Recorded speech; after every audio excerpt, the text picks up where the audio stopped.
어따거이 브라더스의 디렉터스 컷.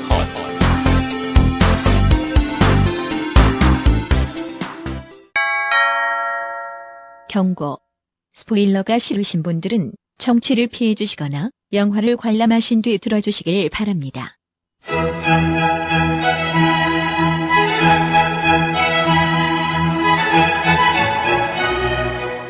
본 녹음은 코로나19 방역 지침을 준수하여 진행했음을 알려드립니다.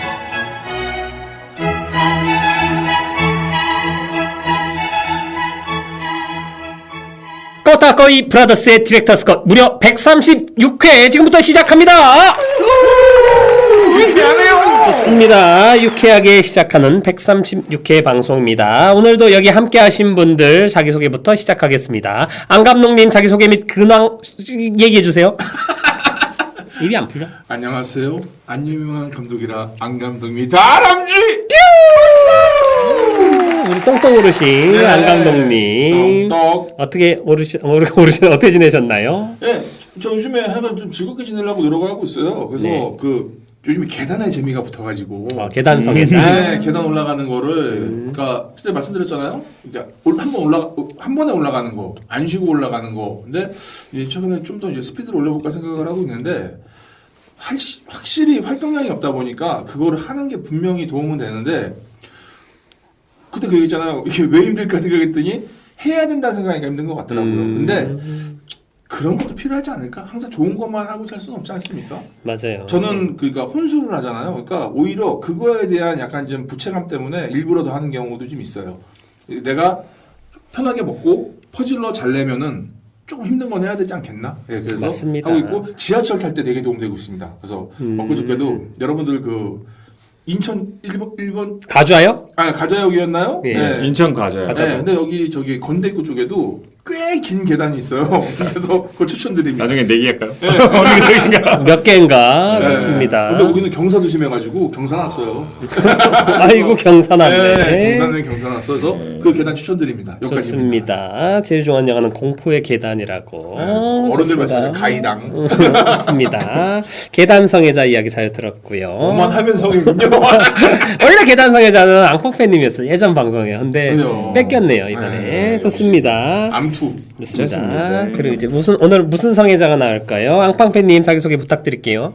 안녕하십니까. 육아와 영화에 관심이 많은 앙팡패입니다. 어찌게 지내셨나요? 저번에 저번 주에 늦게 와가지고 못했죠 근황 토크. 되게 초췌해 보여요. 그날도 사실 엄청 바빴는데 네. 며칠 전에 저는 이번에는 양양을 다녀왔어요. 아, 진짜 전국을 아주 영어로 제 전국구가 네. 언제 끝내? 아마 12월 달에 끝날 것 같습니다. 양양 오랜만에 갔더니 너무 좋더군요. 가서 뭐 하고 왔어요? 양떼 목장 갔다 왔어요? 일단 숙소가 바로 바다 앞이었습니다. 아 오션뷰. 네, 그래서 기린내 많이 나겠네요. 찬바람은 겁나 때려 맞으면서 그랬다가 이미 돌아가셨어요. 원래 발음이 안 좋은데 더 안 좋아지려고 맞습니다. 해요. 그래서 대포항 차 타고 한 5분 걸리더라고요. 가가지고 대포항 가서 생선구이도 먹고 생구. 네 거기 유명한 튀김집 있더라고요. 막 새우튀김 뭐 이런 거 파는 오징어 순대 뭐 이런 거 파는. 다들 안 먹는 거네요. 아 그런가요? 네, 해산물 안 좋아하시니까. 저만 좋아하나요? 나중에 같이 가요. 팔짱. 그래요. 네네네네. 아무튼 오랜만에 동해를 갔더니 아주 기운을 많이 받고 돌아온 것 같습니다. 좋습니다. 맛있는 거 많이 드시고 왔고요. 술도 좀 먹고 왔나요? 술은 네 맥주 2캔. 아이고, 캔. 제가 좀 소주를 잘 못 먹지 않습니까? 아따따두 캔. 소주 안 좋아하시는군요. 네, 소주 먹으면 다음날 못 알아봅니다. 좋습니다. 안녕하세요. 저는 이 감독의 메인 호스트 이 감독이고요. 이 감독의 메인. 본인은 본인이 왔다 갔다 해요. 저는 나는 내 인생의 주인이니까. 그렇지. 좋습니다. 나란 무대의 주인이지요. 돈 먹고 왔네. 이 방송의 주인 장이고요. 딴 건 아니고 나는 요즘에 그 앙팡팬님한테 이제 물어보고 싶었는데 네. 최근에 제가 이제 그 지방에 내려갈 일이 있어가지고 강아지를 애견 호텔에 맡기고 왔어요. 근데 네. 그 애견 호텔에 처음 맡기니까 제가 이제 몇 박 며칠 일정을 소화를 해야 되니까 지방 가야 되니까 어쩔 수 없어서 걔를 맡겼는데 걔가 약간 사회성이 없어요. 유기견 출신이라 그 분리불안도 있고 다른 개들 보면 길거리 가면서 그렇게 짖거든요. 근데 이게 계속 좀 불안한 거야. 이게 호텔에 맡겨도 다른 개들이랑도 좀 트러블 생길 것 같기도 하고 막 스트레스 받을까 봐 그랬는데 딱 애견 호텔에 들어가서 그 가자마자 거기 동물병원 같이 하는 분인데 간호사분이 그 강아지만 코코만 저한테 맡기시고 가시면 돼요 이러는 거예요. 그래서 강아지를 이렇게 딱 줬는데 거기 다른 개가 바닥에 있었어요. 근데 다른 개한테 짖고 싸울까봐 막 되게 불안했는데 코코를 이렇게 바닥에 내려주니까 그 개랑 친하게 지내는 모습을 봤어요. 이게 딱 순간 앙팡팡님이 그 자제분을 어린이집에 처음 보낼 때 제가 그 얘기 들었거든요. 어린이집인가 뭐 육아 뭐 시설에 맨 처음 보낼 때 두고 갈 때 되게 막 그 되게 묘한 기분이다라는데 눈물이 날 것 같은 거예요. 막 이게 맞아요. 너무 그 다운 강아지랑 잘 놀고 있는 모습을 보면서 그래가지고 이게 참 앙팡팡님한테 어떤 기분이었는지 물어보고 싶었어요. 맨 처음 육아 떨어질 때. 전 진짜 걱정이 엄청 많이 됐어요. 비슷해요. 걱정이 얘가 혹시 애들하고 잘 어울리지 못하거나 환경에 적응을 잘 못해서 계속 울거나 이러면 왜냐면 원래 담배 피는 어떠나 워낙 문제도 많잖아요. 어린이집 사건 같은 거. 그러니까 보호하는 사람들도 사실 100% 사람이 하는가 믿을 수가 없고 선생님도 사람들인지라 말 잘 안 듣거나 그리고 또 엄청 이렇게 손이 많이 가는 아이들한테는 아무래도 좀 감정이 다를 수 있잖아요. 막 그런 걱정을 많이 하게 되는데 막상 아이들 뭐 멍멍이도 그렇지만 아이들 같은 경우도 이렇게 비슷한 또래 애들하고 같이 있으면 그럭저럭 자기들끼리 무언가 이렇게 하면서 잘 지내드는 것 금방 같더라고요. 어울리는 것 같아요. 네, 금방 잘 친해지고 그게 사회성이죠. 네. 이게 아마 개랑 아이를 뭐 직접적으로 이렇게 비유하기는 좀 어렵긴 한데 맞아요. 그런 건 확실히 있는 것 같고 제가 우려했던 것보다 잘 지내는 것 같고 저 같은 경우는 이게 확실한 게 제가 느낀 게 그 동물병원 안에 개가 한 마리가 있었거든요. 근데 걔가 딱 봐도 성격이 되게 좋고 사회성이 좋아 보이는 애였어. 그러니까 일부러 그런 애를 거기다 깔아놓은 것 같아. 성격 개 좋은. 어서 와, 어서 와. 호텔 처음이지 하면서 저는 오히려 리드해주는 애. 이 감독님이 예. 호텔이라고 표현하니까 네. 왠지 가고 나면은 반신욕하고 와인 김비서. 집보다 좋은데? 갑질하고 막. 그렇죠. 비용이 지불되는 여기 거니까. 룸서비스 뭐 안 돼요? 뭐 하여튼 이러고. 이게 확실히 그리고 이제 집에다가도 이제 가끔 좀 장시간을 혼자 둬야 될 때가 있어요. 이게 어떻게든 버티게 하려고 라디오도 틀고 그러는데 혼자 있게 하는 것보다 뭐 CCTV도 두고 있긴 하지만 어떤 시설에 맡기니까 심리적 안정감은 확실히 오히려 저희 집보다 더 나을 수도 있다는 생각도 들어가지고. 그리고 어저께인가 저거 봤어요. 개는 훌륭하다를 봤는데 개울용? 근데 재밌는 게 개 이름 중에서 제일 많은 이름이 뭔지 아세요? 독구? 아니요. 코코. 진짜요? 진짜? 깜짝 놀랐어. 1위가 코코. 그래요? 네, 나 되게 고민하면서 지었는데? 다 그렇게 지나 봐요. 모든 이름을 로마로, 모든 길을 로마로 가듯이. 네. 나는 애니메이션 보고 지은 거 아닌가? 신기하네. 우리 저기 명절 떠들 갈 때. 진짜요? 안 막히겠거냐고 다 글로 가잖아요. 오. 그래서 내가 그 짤 한번 보내줄게요. 그래서 약간 자존심 상한데? 혼자 보면서 낑낑대고 웃은 게 설거지하다가 개명 신청해야겠다. 코코? 다시 봤더니 1등 코코. 진짜요? 좀 짜증난다. 나 진짜 고민 많이 했거든요. 강백호라고 질까? 막 이렇게 막 편한 이름도 짓고 막. 그래서 흰둥이. 집에서 혼자 있는데 혼자 빵 터졌어요. 그렇게 돌려도 장명소에 맡겼어야 됐는데. 근데 코코. 기란 이름이야, 코코. 기승전 코코. 좋습니다. 하여튼 우리 코코 예. 잘 지내고 있는 것 같고요. 하여튼 애견 반려 생활을 하고 있습니다. 좋네요. 자, 좋네요. 이렇게 밝게 시작을 하고 오늘 방송을 또 시작을 해야죠. 오늘 영화 제목이 뭐죠? 앙팡팬님? 레 미제라블. 좋습니다. 제설 삽을 들고서 그거 투포식 어디서 나온 소원. 거예요? 레미제라블. 원래 레미제라블 뮤지컬 빅토리이고 소설 그래요? 원작인. 아니 주제가. 그건 아는데 그걸 패러디한 한국에 나 제설 그러길래 원래는 노를 맞아요. 이거였는데 한국에서 제목이 밀리터리어블인가? 그래서 레미제라블 패러디해가지고 네. 군인들로 만든 거 있는데 군인 제설한 얘기예요. 그 친구들이 아마 군악이나 그쪽인 것 같아. 그래서 되게 퀄리티가 높았었어요. 그리고 영상도 진짜 잘 찍었어요, 이거. 맞아요. 네. 원작보다 그렇군요. 낫다라는. 레미제라블 유행했을 때 가장 먼저 시킨 게 그거였죠. 맞아요. 네. 그 톰 후퍼 감독 사실 뮤지컬 영화 중에 전 제일 좋아하는 영화가 그 레미제라블이거든요. 저 아. 너무 재밌게 봤어요. 저는 극장에서. 문학을 제일 좋아합니다. 키치 야야 네. 김치 야야 짜짜 좋습니다. 먹고 죽을라니. 그건 제가 못 봤어. 아, 그래가지고 나중에 물랑로즈 보고. 재밌어요. 왜냐면은 예, 이게 이제 주크박스 뮤지컬 개념이죠. 그러니까 뭐냐면은 피키. 네, 기존에 있는 곡을 기존 맞아요. 곡들 바리에이션 해가지고 했는데 이언 맥그리거랑 니콜 키드만. 그러면 어우 케미가 좋아요. 너무 잘했어요. 그러니까 대단한 분들이니까요. 물론 내용이 슬퍼서 좀 그렇지만 아 그래요? 비극이에요. 네, 비극이에요. 비극이에요. 네. 하여튼 좋습니다. 동명의 영화입니다. 레 미제라블. 우리 장발장으로 알고 있죠. 은초 때 훔친 아저씨 어렸을 때. 그러니까 그 동명의 제목인 소설은 우리는 장발장으로 많이 알고 있었지요. 그것도 참 신기했어요. 뭐냐면은 그 뒤를 안 알려줬잖아요. 딱 몰라요. 끝까지만 알려줬잖아요. 실제로 제주도에도 모르는 사람 되게 많아요. 네, 근데 나도 그게 다인 줄 알았어요. 네. 은초 때 훔쳤다가 네. 그 은혜 갚아주고 신부님이 거짓말 그냥 자기는 훔친 거 못 봤다 해서 용서해준 되게 훈훈한 이야기로만 그쵸, 우리는 그쵸, 알고 그쵸. 있죠. 근데 네. 사실은 중요한 건 프랑스 대혁명과 관련된 원래 그거에 대한 죽창 들고 길로틴 네. 내리는 이야기였는데 우리가 잘못 알고 있었던 거죠. 촛대만. 맞습니다. 네. 하지만 직접적으로 그 소설을 다룬 이야기는 아니고요. 이 영화의 언급은 되죠. 배경인 도시가 그 레미제라블을 쓴 빅토르 위고의 고향인 도시가 배경인 걸로 알고 있고 그렇군요. 그래서 예, 영화에서 언급이 됩니다. 프랑스의 네, 전 개인적으로 레미제라블 뜻을 요번에 알았어요. 저 불쌍한 불쌍한 가여운 사람들, 뭐 이런 네, 예, 사람들, 미저리랑 네. 같은 비슷한 그 어원입니다. 전혀 몰랐었어요. 예, 장발장으로만 알았죠. 네. 빵 훔친 사람. 장발장. 네. 네. 자꾸 침이 보여서요. 누가 얼굴에 뱉은 거 아닙니다. 네, 치킨. 좋습니다. 네. 자, 그러면 스토리를 또 듣고 가야겠죠. 흥미진진하네요. 입 돌아간 우리 앙팡팬님의 제목이 뭐죠? 똑똑 스토리 왔어. 지방에서 정군온 경감 스테판은 크리스와 그하다와 같은 순찰팀에 배정받는다. 증오와 불신이 난무하는 몽페르메유에서 스테판은 경찰들의 폭력에 충격을 받고 서커스단 아기사자 도난 사건을 해결하려다 예기치 못한 사건까지 발생하는데 점점점. 좋습니다. 진짜 사자. 엄청나게 요약이 돼 있대. 예. 그러니까 근데 이게 사실 그 설명하기 좀 힘든 스토리 설명하기 힘든 영화인 건 사실인 것 같아요. 사실 사자 훔친 사건은 사실 맥커피인이잖아요. 어떤 면에서는. 근데 사자가 참 귀여웠고 이 영화를 한 줄로 설명하기는 참 어려운 영화라는 생각도 들어서 앙팡맨님 수고하셨고요.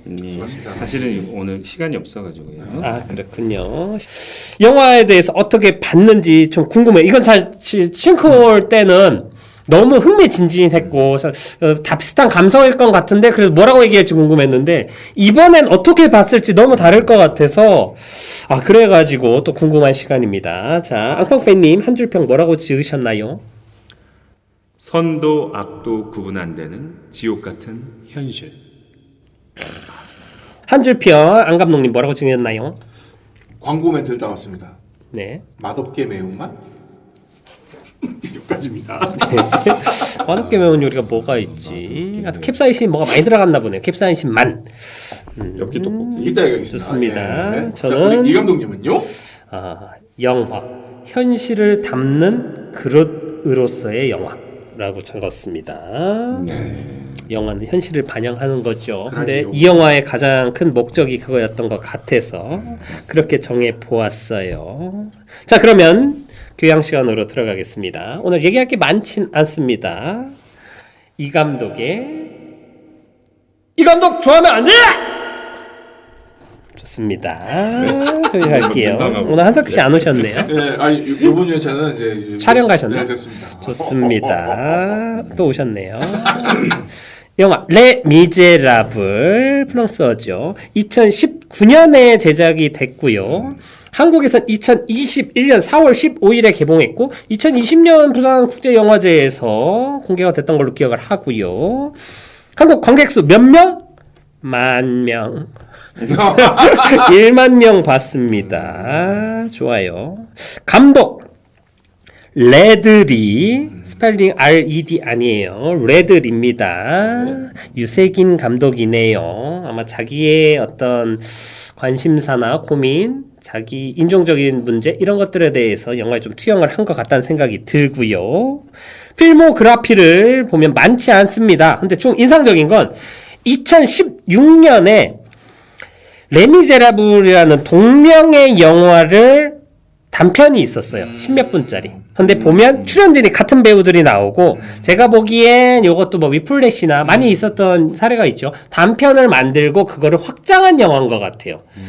그래가지고 그게 완성된 건 2021년에 한국에서는 볼 수 있었고요. 그 다음엔 스파크업이라는 2017년도에 또 영화가 하나 있었습니다. 사실 그 신인 감독이라고 보면 될 것 같고요. 필모도 많지 않고 그 같이 출연한 배우들도 그 나이 많은 아저씨 네. 그분 다미엔 보나드라고 신입 경찰 신입 경찰? 그분을 제외한 나머지 배우들은 거의 필모가 없어요. 거의 그 처음 같이 하는 작품이고 같이 만들고 있는 분들인 것 같고 그 다미엔 보나드라는 신입 경찰 경우에는 프랑스에서 영화를 막 찍었는데 인상적인 거는 잘 안 보이다가 하나가 뭐냐면 2017년에 덩케르크에서 프랑스 군인 단역으로 출연했었어요.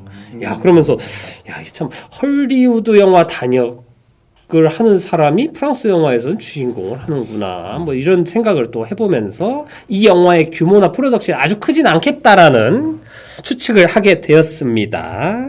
그 외에는 별거 없어요. 앞으로 만드는 영화들도 왠지 비슷한 어떤 인종과 차별, 이민, 난민 문제 이런 걸 다룰 것 같다라는 생각을 하면서 차기작은 제가 보게 될지 잘 모르겠습니다. 여기까지만 하겠습니다. 좋습니다. 영화에 대해서 얘기할게요. 좋은 점, 나쁜 점, 이상한 점 어떻게 보셨는지 각자 얘기를 들어보는 시간을 가져보도록 할게요. 그러니까 처음에는 살짝 다큐인가 싶을 정도로 맞아요. 소박하게 시작을 하는 게 인상적이었고 축구 얘기 나와서 좋았죠? 처음에 저 되게 좋았어요. 음바페. 네. 음바페. 덴벨레 얘기도 나오고요. 왜냐면은 파리 생제르맹이 이제 주요 구단으로 있는 그래서 프로리그 얘기하는 줄 알았어요 처음에.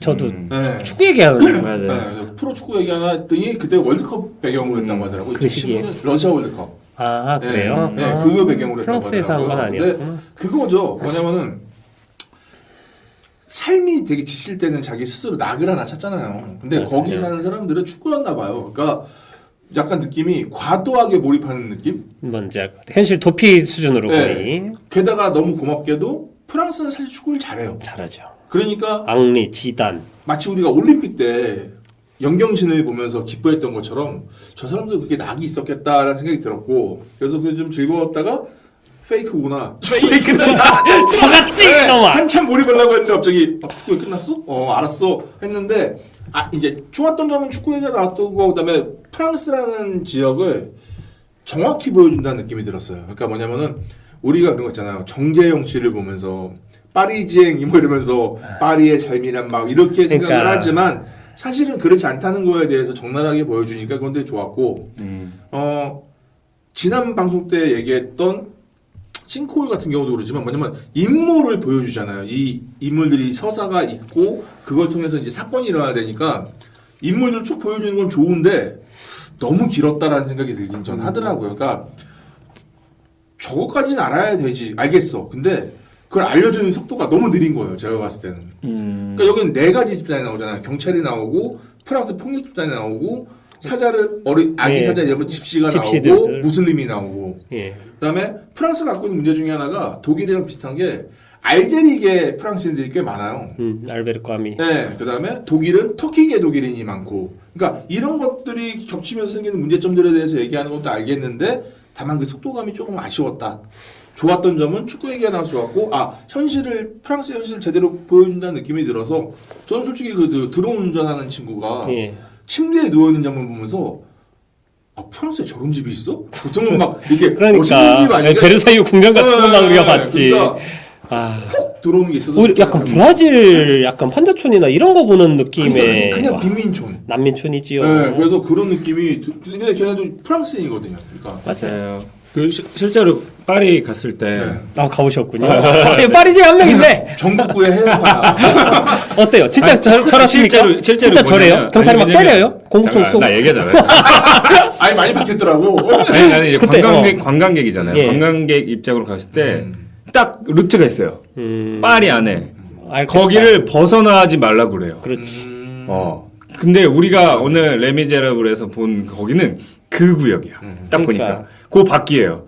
그 안에는 관광지라서 치안이 좀 잘 돼 있는 편이고. 근데 프랑스는 그러니까 유럽 자체가 치안이 되게 잘 안 돼. 허술하긴 해요. 예, 맞아요. 근데 거기는 근데 관광지라서 그나마 괜찮고 이렇게 보면 아프리카계 사람들이나 그렇게 되게 많거든요. 관광지에서 뭐 팔고 에펠탑 모형 뭐 이런 것들 팔고 막 이런 사람들 많은데 그렇다고 해서 거기서 뭔가 우범이 일어나거나 막 우범 지역 같은 느낌은 아닌데 그 밖으로 나가면 절대 안 된다는 얘기를 너무 많이 들었어.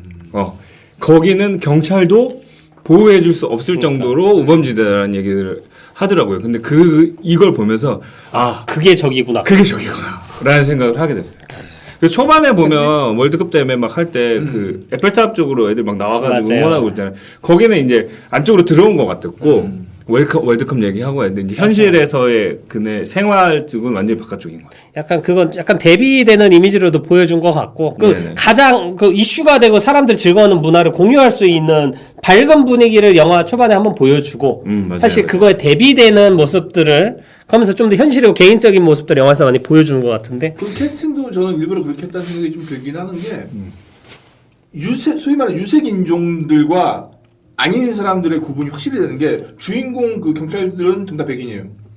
그리고 뭐 전부 다는 아니지만 아니, 제가 봤을 때 그 저기 주인공 사무소장이랑 좀 높은 위치에 있는 점점 사람일 뿐이죠. 색깔이 이쪽으로 간다. 그리고 아마 뭐 이민 난민 문제 자체가 그리고 이 영화에서 다루는 게 아프리카계 흑인들이 집단으로 있는 데서 생기는 문제다 보니까 그들과 대비하는 이미지를 쓴 것 같고 실제로 굉장히 많은 것 같아요. 저는 사실 최근에도 이게 사실 이 영화는 그 우리가 보고 느끼고 그러는 거는 정말 제가 보기엔 미비한 거라고 생각을 하고 이게 프랑스 유럽이나 그 프랑스 인근국가에서 이 영화를 보는 태도랑 저희가 보면서 느끼는 건 전혀 다르다고 생각을 해요. 그리고 저는 사실 이 영화를 보고 저번에 안 감독님이 싱크홀 보고 나서 아 이거 말도 안 되는데 하면서 고증하려고 공부했잖아요.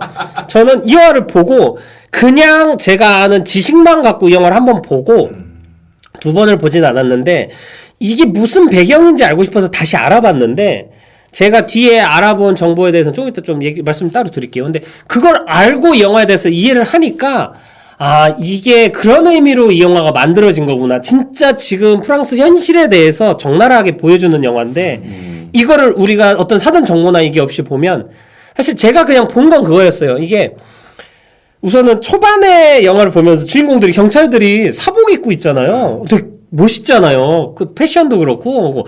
야, 맞아. 우리나라도 저렇게 패션들이 막 권위적으로 막 경찰복 입고 그러지 말고 저렇게 좀 편하게 입고 하면 얼마나 보기 좋아 멋있고 막 이랬는데 나중에 경찰들한테 돌 던지고 막 그러는 거 보면서 아, 권위가 있어야 되겠구나. 야, 여기 완전 헬인데 이러면서 보다가 영화 후반에 특히 이자라는 애새끼 있잖아요. 이사. 걔는 사실 이 영화를 위해 극적으로 만들어진 캐릭터라고 저는 여겼어요. 사실 그 지옥에 나온 유아인 정도로 저거는 가상의 캐릭터다라고 느껴질 정도로 너무 궁극적인 악 아니에요? 저는 그렇게 느꼈어요. 처음에 그러니까 경찰이 나쁜 놈들이다라고 얘기를 하기엔 경찰들이 린치 당하거나 공격당하거나 공무총을 쏘는 상황에서도 나는 애들을 옹호할 수가 없었어. 너무 무서웠어, 애들이. 그러다가 후반에 가서 그 이자를 비롯해서 애들이 저지르는 짓은 그건 그냥 극단적인 테러 단체들이 하는 행동이지 얘네들이 핍박받은 사람들이 저항하거나 그런 걸로 저는 안 보였어요. 그냥 진짜 지옥도처럼 느껴졌거든요.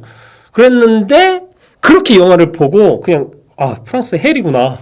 우리나라 좋은 나라구나라는 생각을 하고 끝났는데 그 배경에 대해서 이 영화에 대해서 조금 그 프랑스가 지금 테러나 이런 위협을 받거나 이런 거에 대해서 조금 이해를 하니까 이 영화를 보는 태도가 달라질 수도 있겠다라는 생각은 그러니까 시스템 문제로 볼 수가 있겠다더라고요. 그렇죠. 근데 그걸 모르고 볼 땐 전 그냥 애들이 무서웠어.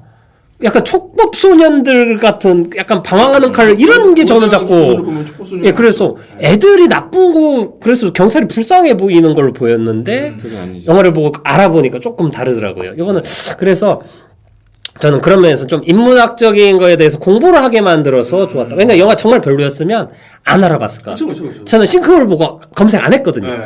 근데 막 안 감독님은 하잖아. 500m? 오늘은 안 감독님 영화 잘 보신 것 같은데 별로 검색 아니 왜냐면 인문학 그러니까 이과로 깔 건 별로 없거든. 이건 이거 건물이 안 무너져서 500m도 안 나오고 네. 그래가지고 하여튼 아니 그냥 말 나온 김에 몇 가지만 얘기를 드릴게요. 예.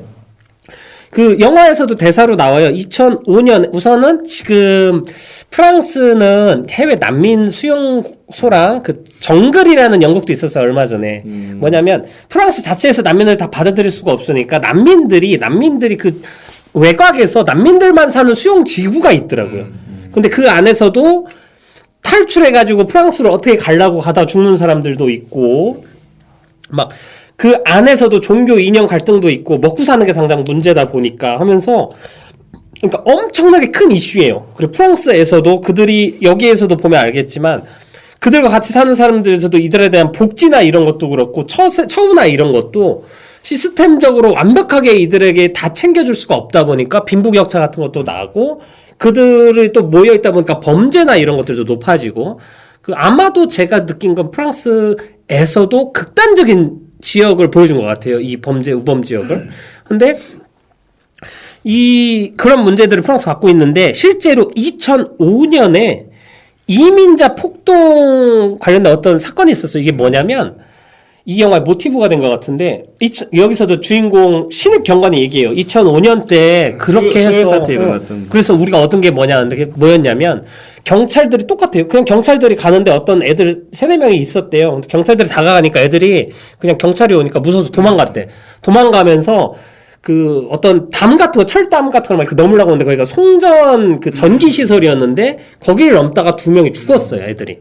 근데 애들이 특별히 범죄를 저지르거나 그런 건 아니야. 그런데 경찰이 왔는데 도망가서 죽었고 죽는 과정에서 애들이 죽어가는데 그걸 적극적으로 구하거나 그러지 않았다라는 사건이 있었는데 이게 이제 법적으로도 좀 경찰을 옹호하는 의견이 있고 그래서 그때 이민자들이 엄청나게 시위를 하고 폭동이 일어났던 게 2005년에 있었고 그 이후로 계속 조금 어떤 그런 것들이 있다가 2015년에 그 사실 요거는 약간 뭐 IS 극단주의자들 이런 것도 있고 뭐 샤롤리 앱도라는 그 풍자하는 만화가 뭐 사건도 있고 한데 뭐 이런 것들 통틀어 2015년에 6군데인가에서 동시 그때 축구 경기장도 있었고 뭐 어디도 있었고 해서 동시에 폭탄 테러랑 이런 그 총기 난사 사건이 2015년 11월에 프랑스에서 있었어요. 네, 있었어요. 맞아요. 있었고 중요한 건 그 긴장감이 지금까지도 유지가 되고 있더라고요. 근데 이후 일련의 사건들을 얘기를 들으니까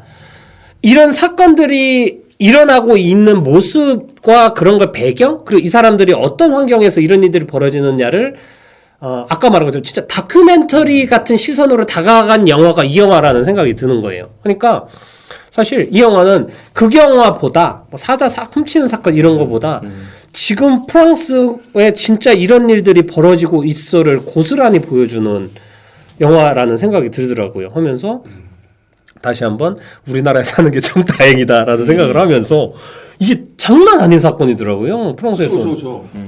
그리고 오히려 저는 그 아기 사자 그 건이 이해가 좀 되긴 하는 게 사실 어느 도시에서 아기 사자를 분실했다는 거는 이게 비현실적인 얘기거든요. 그러니까 장난하나 뭐 이러니까. 게다가 여기 연출도 그렇게 나와요. 맞아요. 내놓으라고 우리 존이. 조니가 누군데? 아기 사자. 근데 그러니까 상대방 그러잖아요. 사자였어. 근데 이거죠. 근데 이제 프랑스에서 그런 일들이 일어나고 있다는 그러니까 말도 안 되는 어처구니 없는 일인데 이게 이렇게. 네. 그리고 그 문제로 인해서 일이 다 불거지기 시작하잖아요. 맞아요. 그러니까 사실 이거는 그래서 제가 이거를 아까 한줄평을 맛없게 매운맛이라고 한 이유가 뭐냐면은 사실 보고 싶은 내용은 아니잖아요. 이런 내용들이. 맞습니다. 근데 개인적으로 이런 식의 작품들 좋아는 하거든요. 그러니까 그래 뭐 사회성 다른 거 좋고 뭐 의미를 주고 다 좋고 물론 맨 마지막에 빅토르 비구의 문장을 인용한 건 좀 허세같이 느껴져서 좀 별로이긴 했는데 그러니까 뭐냐면 나는 볼 거예요 이런 영화를 앞으로 근데 이걸 맛있다고 말 못하겠는 거죠. 그러니까 맛없게 매운맛 나 매운맛 좋아하는데 맛은 없어. 그러니까 니들 먹던 맛을 만들라고 이런 느낌? 레미제라블은 여기 영화에서 또 언급되는 게 마지막 엔딩에도 문구로 나오고 네. 세상에 나쁜 풀이나 나쁜 사람은 없다. 나쁜 농부만 있을 뿐이라는 게 그 농부 프로레타리아 층들의 핍박이나 이래서 그들이 분노하는 것인데 여기에서는 그 흑인 난민이고 아마 그게 궁극적으로 그 상징되는 게 이자라는 캐릭터인 것 같고. 근데 하여튼 저는 이 영화 보면서 제일 힘들었던 게 영화 안에서만 정보를 보면 애들이 맨 처음에도 다 훔친 것도 애고 애들이 먼저 잘못 저질렀고 경찰한테 돌 던지고 그러는데 나는 나 같았어도 검총 쐈을 것 같거든요. 그게 터지는 거죠. 그러니까 예. 저는 오히려 그 뒷부분에 보면은 이자 걔가 문제가 생기고 난 다음에 그 경찰이 다시 순찰 돌 때 동네를 가면 애들이 물총으로 막 쏘잖아요. 맞아요. 근데 저는 그걸 보면서 느꼈던 게 와, 저기는 어렸을 때부터 무기를 갖는 게 습관화되는 동네구나라는 생각이 들더라고요. 그러니까 이미 물 가지고 폭력성이 나타나는 생각이 들었고 마지막 싸움 장면에도 물 나왔다. 오경기처가 물에 집착하시네요 이번에요. 오늘 비가 와서 물이 많네요. 맞아요. 네, 근데 그 마지막 애들 싸우는 도구도 그냥 화약이에요. 애들 불꽃놀이 하는 근데 그게 한순간에 흉기가 되고 이러는 것처럼 저기는 지금 저 솔직히 이 영화를 보고 나서 감독 누구야 찾아봤다가 감독 사진을 딱 보고 나서 아 마치 경계선처럼 저 사람은 저런 영화 찍을 수밖에 없겠다는 생각이 들었고 또 하나가 그냥 좀 더 폭넓게 확장을 해봤을 때는 잘 나가면은 스파이크리가 될 것이고 그러니까 상업성이 뭔가 좀 생기고 이게 더 생긴다면은 아니면은 그냥 이런 영화 찍는 그냥 어떤 뭐 그쪽에 뭐 그 누구죠 화시구일 지금 뭐 그런 감독이 될 수 있겠고 생각이 들었는데 이 영화에서 그런 구성이 저는 일단 좋았어요. 어쨌든 사실 네 가지 집단이 다 나오는 게 거기를 구성하고 있는 집단이기도 하지만 되게 칼날이 서 있는 집단인지 언제 일촉즉발 뭐가 생길지 모르는 근데 거기에 저는 예전에 그 얘기 한번 했었는데 아이들이 얘들은 순수 악이고 순수 선이에요. 제가 봤을 때. 그러니까 예를 들면 어른들은 복수를 하기 위해서 설계를 하잖아요. 그러니까 여기선 누구도 어른들끼리 총칼을 들이대지 않잖아요. 왜냐면은 이걸 했을 때 알아. 내가 피곤할까 아니까. 살라 얘를 쳤을 때 맞아요.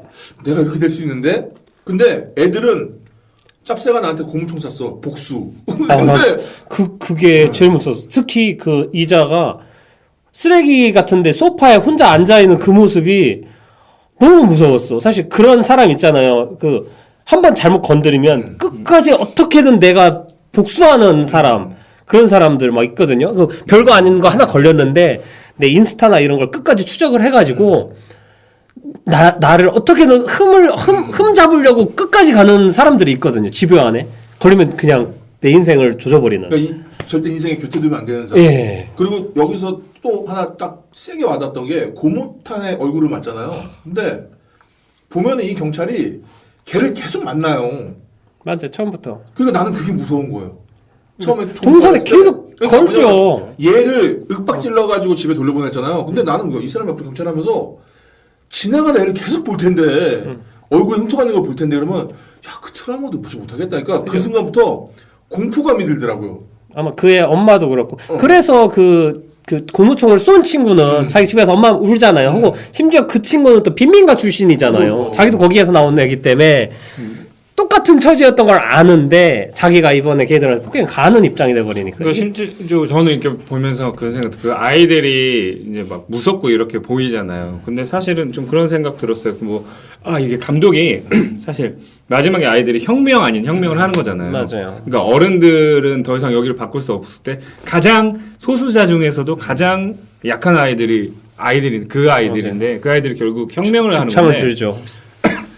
그 혁명의 시작이 사실은 그 경찰이잖아요. 아프리카계 경찰, 맞아요. 그 빈민국에서 자라고 살아온, 그러니까 자기 동족들한테 그 어떤 자기 동족이 자기를 때림으로써 그게 어떤 발화점이 된 것 같은 느낌이 맞아요. 들어서 감독이 얘기하고 싶은 게 어떠면 여러 가지 방도에서 있는 것 같다. 백인들 그리고 그 어떤 소수 안에서도 뭔가 힘 있는 권력들 그리고 우리를 배신한 또 다른 누구들 맞아요. 너희들 모두를 지금 바꿔주겠어. 약간 이런 느낌이 저는 그렇게 받았거든요. 근데 또 그 중에도 그러니까 극단적으로 폭력적인 백인 경찰 한 명 네. 있고 그 옆에 흑인은 약간 중립적이기도 하고 옹호하고 싶은데 실수를 저지르는 거고. 근데 심지어 새로운 그 신입 경찰은 스테판. 엄청나게 적극적으로 이들을 옹호하고 이해해 주려고 하고 도와주려고 하잖아요. 사실 그래서 영화 마지막에도 내 얘기 좀 들어보라는 식으로 제안을 하는 상태에서 끝나버리는데 제가 뭐 화약 썼을 것 같긴 한데 그러니까 다양한 성인 인간들을 보여주는 거 면에서도 아마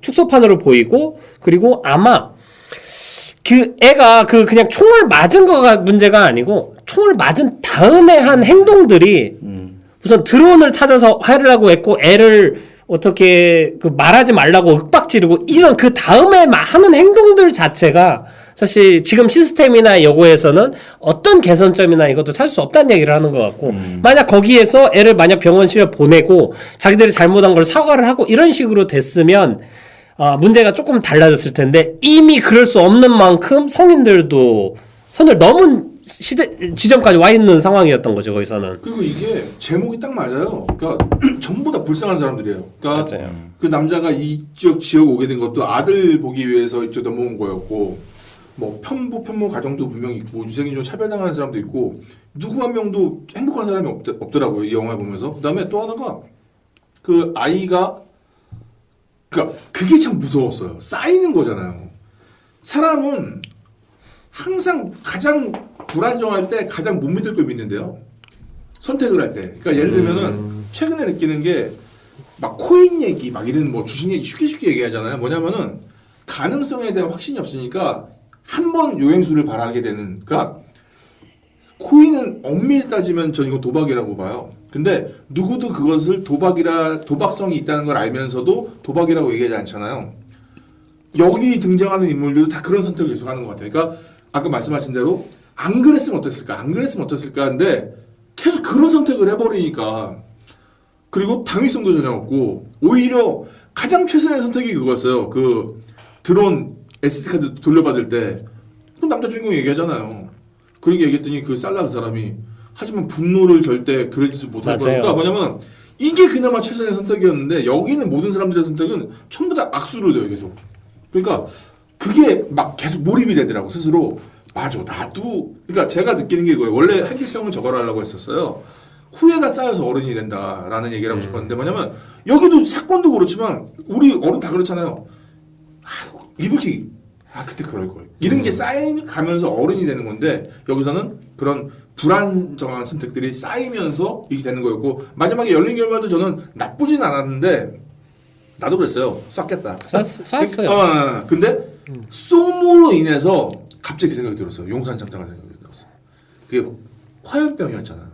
그러니까 맞네 화염병이었죠. 그래서 이로 인해서 여기가 다 아예 불바다가 제가 될 수도 보기엔 있겠다. 그때 그렇게 되나? 자기 살라라는 사람이 한 말에 모든 게 포함이 돼 있고 그게 이미 그 테러 사건에 대해서도 설명을 하는 걸로 생각을 하고 지금 이렇게 해결을 해도 그리고 아마 그 살라 그 사람은 지금 IS 극단 분자들 그분 좀 아랍계 그 샤르리 앱도 사건 때도 그 무슬림 제일 그 누구지?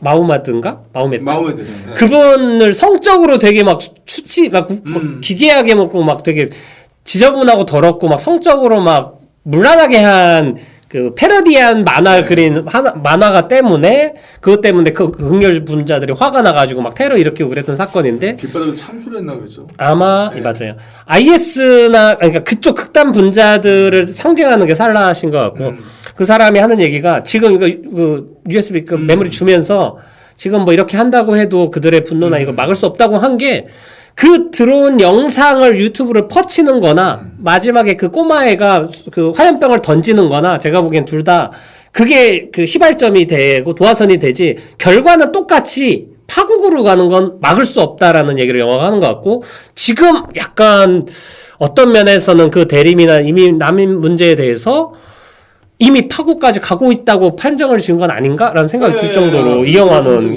그러니까 그래서 정말 좀 섬뜩하더라고. 이게 강 건너 불구경하기에는 참. 그 우리나라도 사실 또 파리에 갔다 오신 분이 막 아니야. 우리나라도 이해했습니다. 이제 예. 외국인 노동자들이 많이 들어오면서 사실 이제 서울도 그렇지만 맞아요.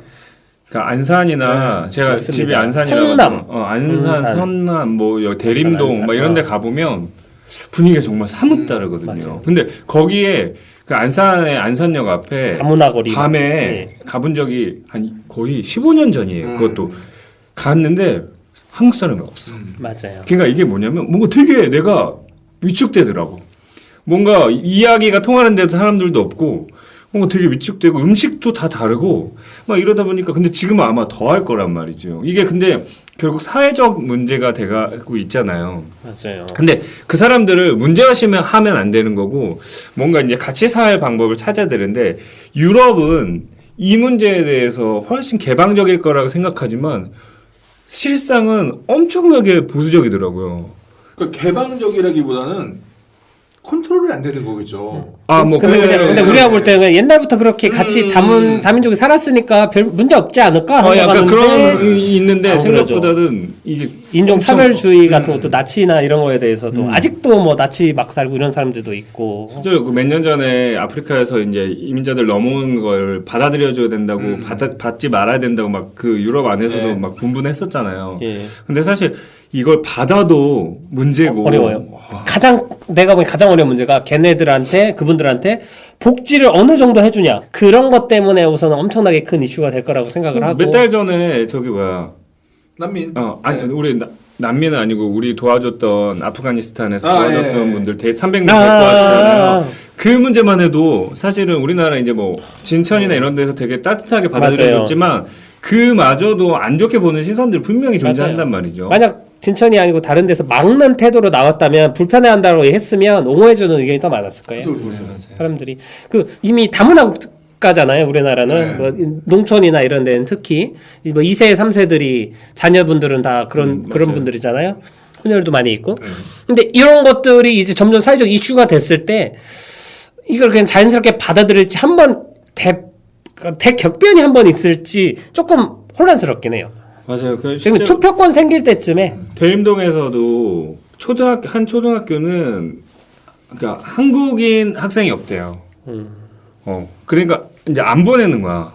그러니까 점점 근데 그거를 그렇게만 바라볼 수는 없잖아요. 뭔가 받아들여야 되는 시점이 분명히 도래하는 건데 이 감독님 얘기처럼 이게 쉬운 문제는 분명히 아니고 맞습니다. 근데 근데 이 표현도 조금은 고민해봐야 된다는 게 받아들인다고 표현을 하잖아요. 근데 저는 상생이라는 생각을 하는 게 뭐냐면은 결국에는 그럴 수밖에 없는 상황이 생길 수도 있는데 제가 제일 걱정되는 건 뭐냐면은 그거에 대해서 토론하는 법을 몰라요.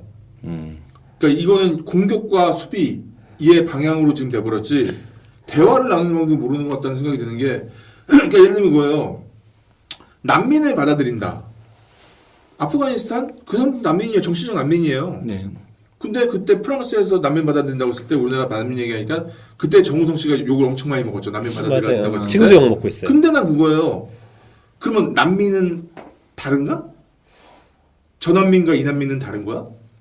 이런 대화들이 좀 이루어져야 된다는 생각을 하는데 그런 게 있고 또 하나가 사실 난민 문제는 쉽게 이해하면 탈북자들도 난민이에요. 그쵸. 그러니까 같은 개념인데 근데 전혀 다르게 그분들은 우리 대하잖아요. 민족이라는 개념이 있으니까 아니, 근데 거부감이 좀 덜하게 느껴지는 또 거고. 젊은 쪽은 그렇지도 않아요. 제가 제일 좋아하는 분 중에 하나가 인권 단체에 있는 오창익 사무국장이라는 분이 계시는데 그분이 이제 팟캐스트 나와서 이렇게 얘기할 때 공감 같은 게 장애우가 맞냐 장애인이 맞냐 이 얘기가 나왔어요.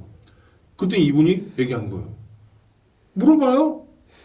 그 사람들한테. 그래서 장애우라고 해달라고 하면 해주면 되고 싫어 장애인이에요. 장애인 해주면 된다. 너무 깔끔하잖아요. 근데 지금은 그냥 패시브로 얘기를 하면은 장애우라고 하면 안 돼. 이런 분위기가 되는 것도 분명히 있다는 거죠. 근데 장애우 장애인 같은 경우는 네. 실제로 이제 좀 더 친하고 우리 친구라는 느낌으로 장애우라는 표현을 위에 단체나 해서 만들었는데 실제로 장애인들 당사자들이 불편하다. 왜 갑자기 우리 따로 취급하냐라고 해서 그냥 장애인이라고 불러달라고 해가지고 다시 좀 이렇게 수정이 된 캐릭터 역사가 있는 거고. 그러니까 저는 이렇게 돼야 된다는 거죠. 맞아요. 대화가 그래? 그러면 이렇게 돼야 되는데. 저는 그러니까 제 입장에서 중요한 건 받아들이는 사람이 그 사람이 의견과 그 사람의 느낌이 중요하다는 거죠. 흑형도 마찬가지예요. 네. 같은 얘기입니다. 근데 이게 진짜 우리는 옛날에 교육받았던 사람들이잖아요. 근데 지금 저는 아이를 키우면서 이제 그런 얘기 하거든요. 뭐 유색인종? 이런 건 없는 거야. 아예 개념 자체를 알려주면 안 돼. 그러니까 우리가 생각하는 개념 자체. 구분 짓는 거니까. 우리가 생각하는 개념 자체를 알려주면 안 돼. 그래도 그게 그러니까 없었잖아. 근데 살색이란 말이 없었잖아. 실제로 되게 충격받는 건 어린이집에 갔다 오는 우리 딸이 이런 얘기를 해요. 엄마, 여자는 회사에 안 다니지. 뭐? 회사에 안 다닌다고? 엄마도 집에 있잖아.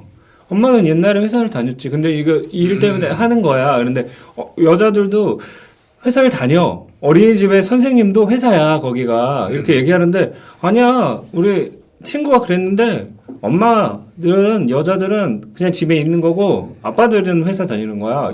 근데 그거를 어떤 남자애가 그렇게 얘기한 건데, 근데 그 아이가 어디서 들었겠냐는 거지.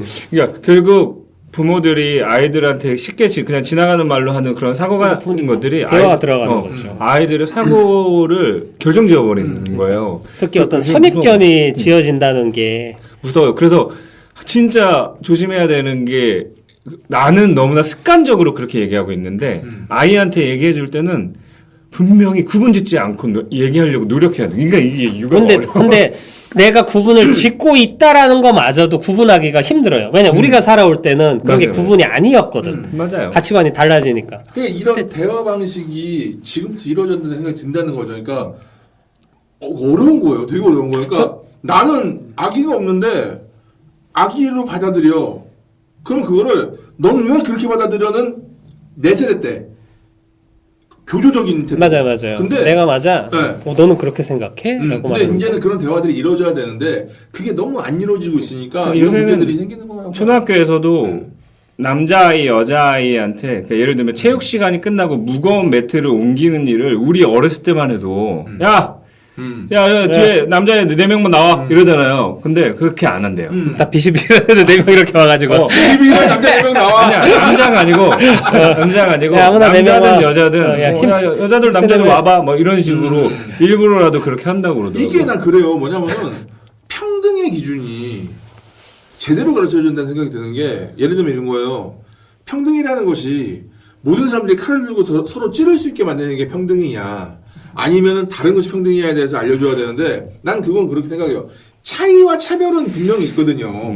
근데 차이와 차별에 대해 설명하지 않고 무조건 동수 이거는 평등이 아니잖아요. 근데 초등학교까지는 그게 가능한 게 뭐 맞아요. 신체적인 특징이나 이런 피지컬적인 것들이 거나. 크게 차이 안 나고 그러니까 사실 여자들도 오히려 빨리 크게 그런 하고. 것도 네. 있고 그래서 사실 초등학교 가면 요새는 의자 치우는 것도 그냥 반이 다 해. 사실 저희 어렸을 때는 여자애들이 그 신체적인 건 더 컸어요. 훨씬 성장이 컸어요. 빨라서 맞아요. 나보다 여자애들 키가 훨씬 맨날 맞고 컸어요. 다녔다. 나중에 어쩐지. 보면은 저만 했어? 이렇게 되잖아요. 맞아요. 지금은 당연히 요만하니까. 근데 난 어쨌든 그런 관념은 분명히 알려줘. 그러니까 같이 하는 건 당연히 같이 하는 건데 같이 하는 이유는 이러저러하다. 그리고 이것이 같이 한다는 것이다라고 얘기를 해줘야 되는데 그냥 동수는 아닌 것 같은데 지금 난민 문제도 아까 얘기했잖아요.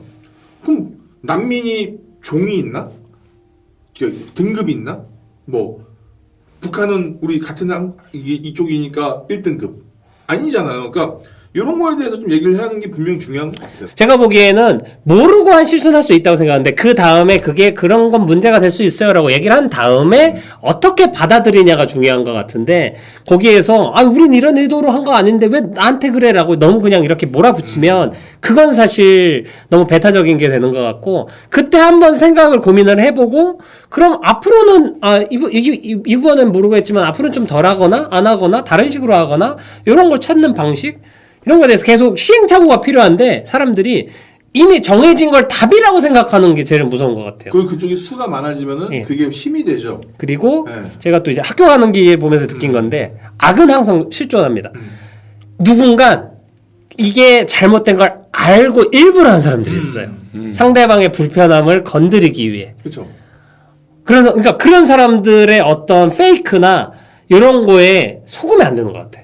근데 그게 어려워요. 어려워. 네, 자극적이고 잘 들리니까. 너무 어려워.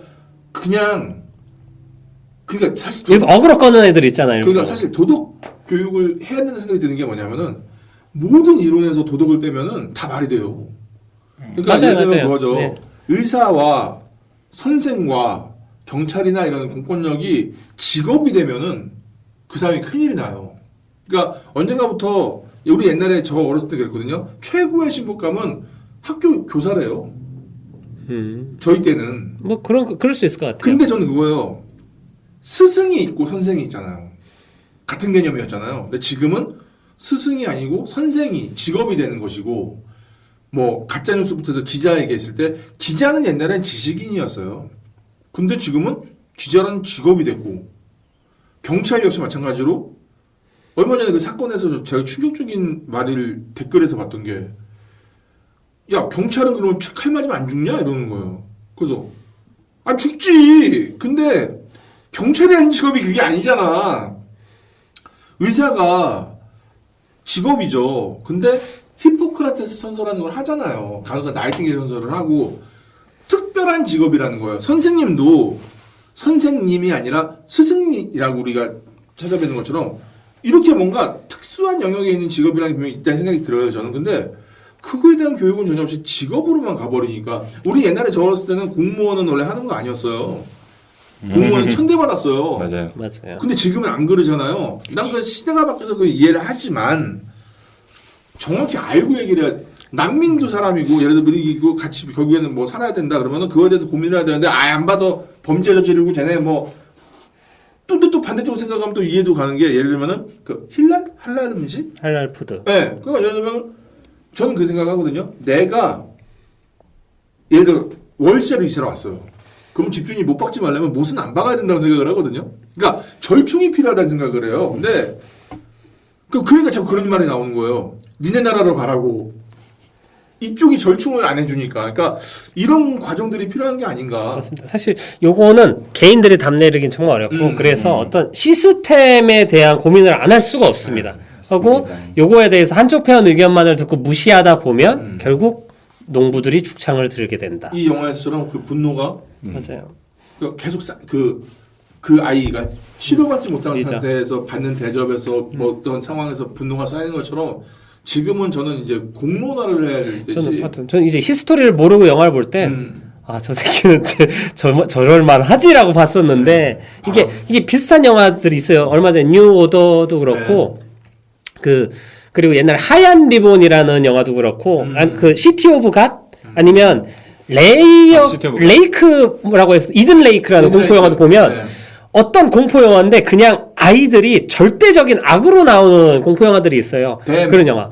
네, 진짜 미쳐요. 애들이 와서 민폐고 막 괴롭히고 죽이고 이유가 없어. 그냥 사람이 가진 고유의 폭력성에 대해서 얘기하는 그런 영화들이 있는데 맞아. 케빈에 대해서 그렇고. 근데 이 영화는 조금 다른 게 근원이 없는 폭력은 아닌 것 같고 그 근원이라는 건 어떤 시스템이나 그런 건 것 같고 그런 거에 대한 피해를 받고 있는 자기들이 어떤 이유 없이 그냥 박해를 받고 있는 사람들이 자기도 모르게 그냥 폭력으로 길들여지고 폭력을 행사하는 사람들이 되어버린 이런 지옥도 내에서 이게 현실이라면 어떻게 살아가야 되나라는 하여튼 이런 화두를 던진 것 같은데 저도 제가 어울리죠. 참 끔찍해요. 네. 우리는 그래도 영화를 보잖아. 네. 근데 만약에 프랑스 사람들은 이 영화 보면서 자기 얘기로 볼 수. 우리가 뭐 다른 의미로 뭐 다이빙벨이나 용산 참사 뭐 두 개의 문 이런 다큐 볼 때 느낌이랑 비슷하게 보지 않았을까라는. 매운맛. 근데 심지어 엔딩도 밝지가 않아. 네. 그러니까 염력이 사실 용산 참사를 다뤘지만 해피엔딩으로 끝내주잖아요. 뭔가 그런 어떤 대안이나 영화적인 어떤 절충 없이 그냥 이렇게 보여준다. 우리나라도 옛날에 그 제주도 4.3 다룬 영화 지슬이 조금 이런 느낌 같은데 지슬은 그래도 그나마라도 위트가 있으려고 애썼던 것 같은데 지슬 봤을 때도 기분이 참 그랬던 것 같아요. 그래서 그런지 이 영화 보면서 계속 약간 저는 긴장감이 이게 일촉즉발 언젠가 터질 것 같은데 터질 것 이게. 같은 일단은 저는 1시간 동안 헤맸어요. 영화를. 저도 무슨 얘기인지 알 것 같아요. 그러니까 저도 정보 전혀 없이 보니까 아무도 모르니까 나는 처음에는 신입 형사가 와서 트레이닝 데이처럼 부패 경찰이랑 이렇게 하는 범죄물이구나. 흑인들 막 그 시장이라고 하는 사람들도 인상도 무섭게 생겼고 막 해서 야 이거 느와르물이구나 했는데 뭔가 자꾸 사자 훔쳤다는 얘기 나올 때부터 지금 뭐야? 뭐지? 근데 그런데도 재밌었어요. 그 시장 예. 그 사람 그 입고 있는 조끼 있잖아요. 예, 뭐예요? 그 뒤에 써 있는 게 말이 르메이에르 예, 그 뭐예요? 최상이란 뜻이에요. 아, 그래서 말이랑. 난 진짜 시장인 줄 알았다니까. 그래서 그러니까 나도 그 메이온 그 시장인 줄 알았는데 네. 거기에서 그냥 대표로 하나 그냥 꼽아준 거잖아요. 완장 채워준 거잖아요. 근데 경찰이. 자기 스스로는 내가 장난 최고야 아니죠. 이거니까. 옛날 조영기죠 완장에. 그러니까 뭐냐면은 이게 연출력이 들어가는 거구나 구조부터 해가지고. 근데 그냥 속도감만 좀 아쉬웠다. 근데 사실 이거 네 개 집단을 한 도시에서 야 이걸 그리는 것도 대단하다. 생각이 그 약쟁이도 들더라고요. 그렇고. 네. 하여튼 종교나 뭐 가난 그리고 뭐 어떤 범죄 인종, 이런 것들을 뭐 그 한꺼번에 그냥 다 시대, 축소를 해놓은 건 사실인 것 같고 그리고- 애들은 사실 축구하면서 노는 순수한 애들이긴 애들인데 아, 거기도 개 모임이 있더라고요. 네. 네. 엄마들 개모임. 네, 역시 엄마들은 이거 우리나라 때문에 낙차의 개죠. 우리나라랑 고스톱하고 있었겠죠 그래서. 근데 낙차의 개가 엄청 예. 위험하잖아요. 그래요? 몰라. 개똥 갖고 튀는 거? 아니 그러니까 뭐냐면은 뒤로 가면 받을수록 커져요. 내가 받는 돈이. 근데 나중에 약간 도박 같네. 근데 초반에 한 번에 세게 받는 사람 있잖아요. 도망갈 확률이 커요. 그렇죠. 항상 개모임 개똥 갖고 튀는 사람이 있고 항상 딴 동네에서 살다 여기 와가지고 친하게 지내다가 사라지는 사람이 있어. 난 그런 얘기도 되게 사교성 좋아. 없어져. 개똥. 설계 그게 오래전 설계. 그리고 역시 개주가 힘듭니다. 잃어버린 DDR을 찾았어. 방송 녹음할 때 깜빡하고 이 코너를 넘어가서 따로 녹음하고 있습니다. 예, 안 감독의 DDR. 네, 이 레미제라블의 음악 감독은 마르코 카사노바라는 분입니다. 이름이 굉장히 독특하죠. 예, 일단 정보가 거의 없고요. 2002년부터 활동하신 것 같고 프랑스 작품들이 대다수인 것 같습니다. 주요 직책은 이제 사운드 에디터로 나오는데요. 곡 쓰는 것도 같이 하는 사운드 에디터 같습니다. 근데 전반적으로는 곡을 썼다기보다는 사운드 메이킹 작업을 많이 하신 것 같아요.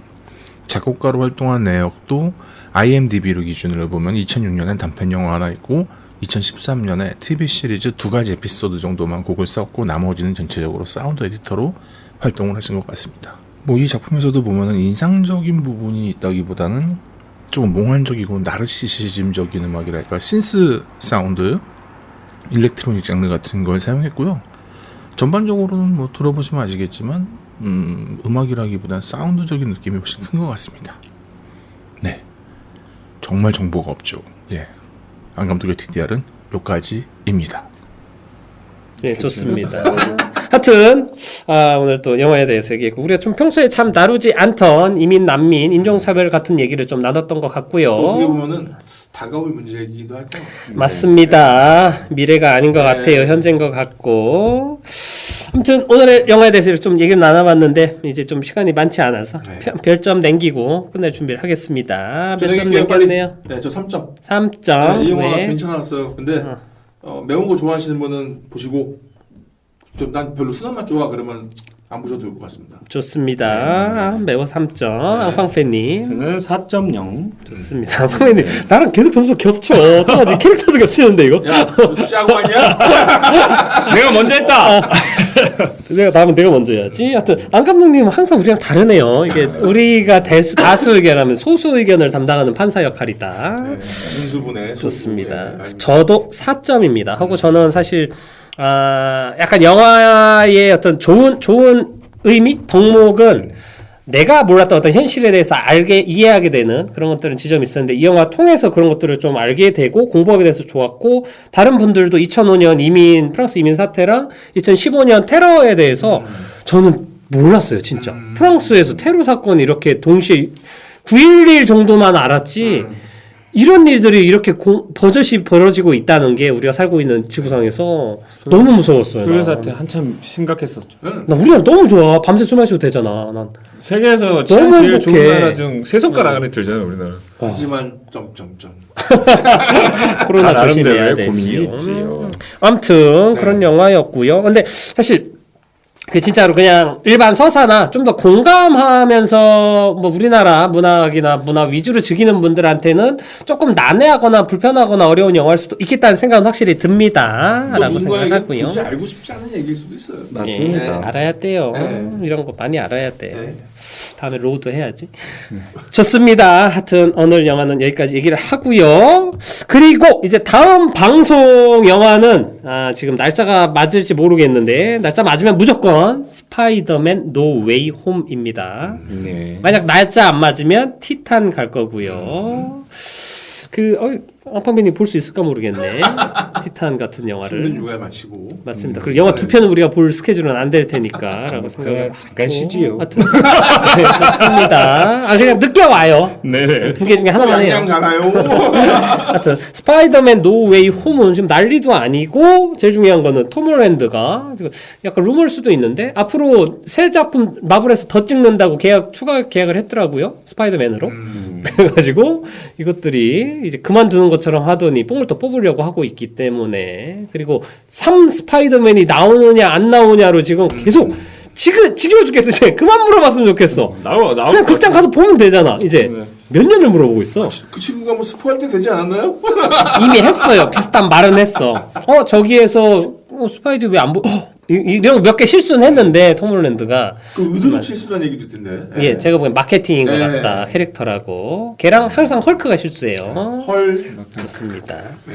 하여튼 오늘 방송은 여기까지 하고요. 오늘 방송도 들어주시느라 수고 많으셨습니다. 감사용. 오늘 방송은 여기까지 하겠습니다. 수고하셨습니다. 수고하셨습니다.